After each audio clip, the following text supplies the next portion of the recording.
So the Toronto Raptors. We gotta get to Drake. Drake, DeMar, Kyle Lowry. That's what I wrote on the. It's a first name basis here. I wrote it on the rundown. You did. Drake versus DeMar versus Kyle. Kyle's pretty standard, but like DeMar is. Yeah, it's. Oh, there it is. You can see it. Drake versus DeMar. All right, so Drake had a challenge per se for his Toronto Raptors friends.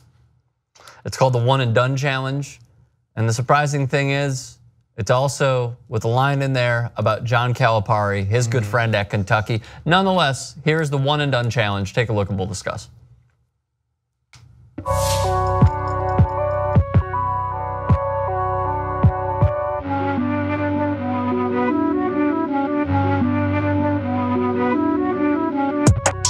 and done, one and done.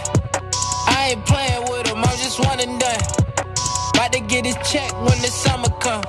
I should play for Calipari cause I'm one and done. Is this a new song? Gotta be. Is it because his voice sounds higher? It's not Drake. It's not Drake rapping. Okay, who's rapping? It's someone who I believe is signed with OVO. OVO, okay, that made sense. I was like, it doesn't sound like Drake. No. Because it was the higher pitched voice. But definitely the flow is similar in like that way. I think this is smart marketing. That's the perspective I'm gonna share. It's smart marketing because Drake, well here's the thing, like I don't follow Drake on social media because I just think all those people, and this is not a negative thing. What do you mean by? I just don't follow that sort of agenda of being like, okay, I gotta post this at this time with this person, tagging this place. What's his name? Champagne Poppy. Champagne Poppy. So it's just kind of, it's premeditated. It's artificial. He posts a lot. A lot of people know, like there was like maybe 3-4 years ago, like I had some strong feelings about Drake. I wasn't a huge fan.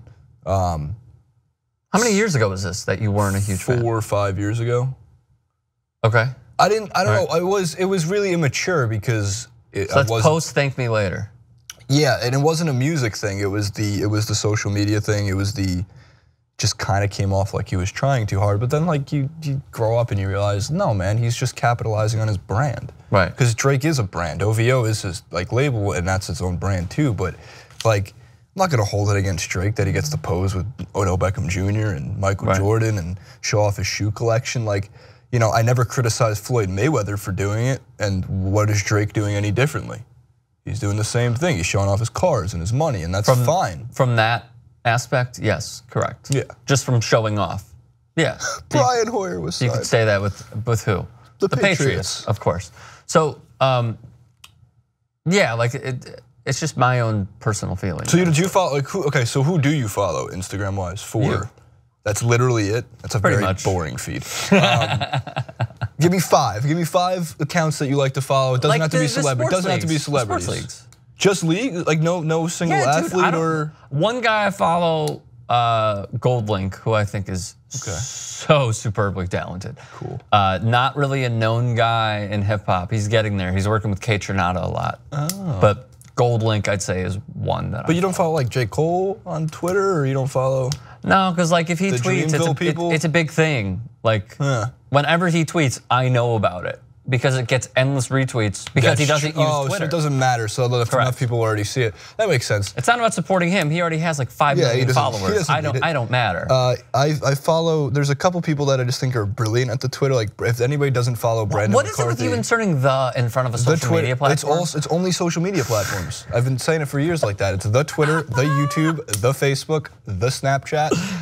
You sound like the mother. The father, absolutely. It's mostly because that's what my dad says. He goes, "Are you on the YouTube?" So I just thought that was so funny that it's like, Jesus. Serious question: do your parents know how to find your clips without you emailing them the clip? It took my dad about 2 years. He used to call and say like, "What do I do?" I go, "Well, you just go to youtube.com/TYT Sports. You can subscribe there too for anybody who wants to." And he goes, "And then what?" I go, "Well, you're gonna come up, you're gonna see a page." He goes, "Yeah, but how do I know which clips are with you?"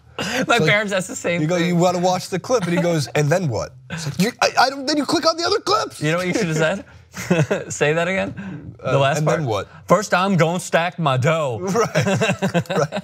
So what you're gonna do is you're gonna leave the feed up and you're gonna keep re-clicking it every single day. So oh shit, that's so funny. So it took him forever to figure that out. Right. And then after he figures it out, he looks at it, I go, have you been watching? He goes, no. I just kind of siphoned through it and I'm like, oh, that's interesting. He goes, when you talk about like, interesting stuff. I'm like, interesting stuff like what? He's like, I didn't know, like you said, like there's a dog that ran on the baseball field. That's kind of great. But he's like, yeah, like recaps and like whatever that stupid stuff. He said this to Francis when he came here. He goes, so why do you even like soccer?